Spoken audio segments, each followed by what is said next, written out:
This is Dr. Pat Wallace, Director of the Museum.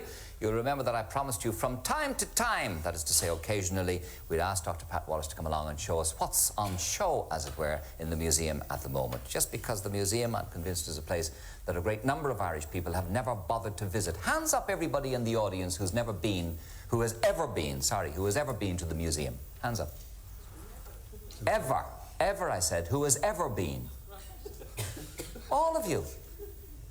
I am astonished. I'm delighted. I am astonished. That is a heck of a crop. I thought I'd see 3 or 4 hands. Well done. Congratulations. What have you got for us, Pat? 2 things, Gay, from Viking Dublin. This is a toy or a model ship made of willow.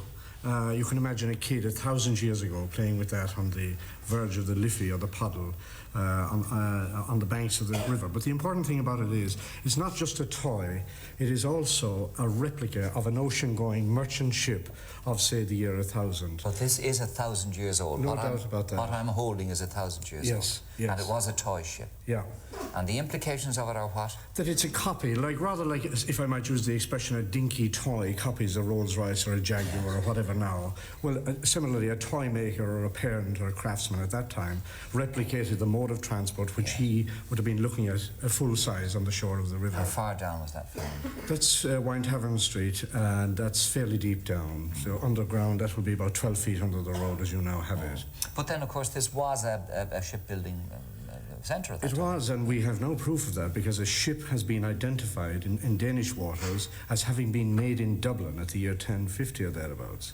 It's the most important discovery last year in Denmark. And how do you date that? It was dated because they worked on the keel, this part here, the oak of that keel, the tree-ring pattern only resembled that of the Irish Sea and most likely Dublin, the big port of the time. Dublin, I think we shouldn't forget that Dublin was the most important western town of the Norse in the Viking Age, and also, if I might say so, that we have the best preserved archaeological remains of any capital city north of the Alps, from Kerry to Russia.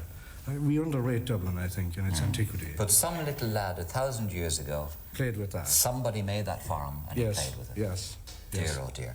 What happened to your uncle here? Well, this fella didn't work so well. Maybe that's what happened to the little boy when he grew up.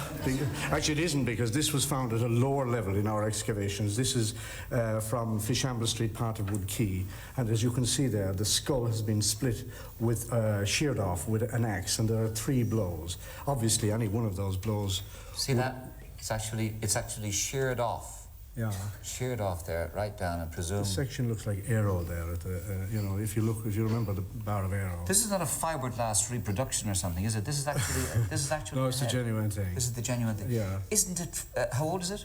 It's over 1,000 years. It's from the lowest part of the 900s, I'd say about 920 or thereabouts. And you can say pretty well he was felled by an axe. Oh, definitely, unless he was, if I might use the expression, on a pilgrimage abroad at some very important shrine. He couldn't have made a recovery from that. I mean, this is...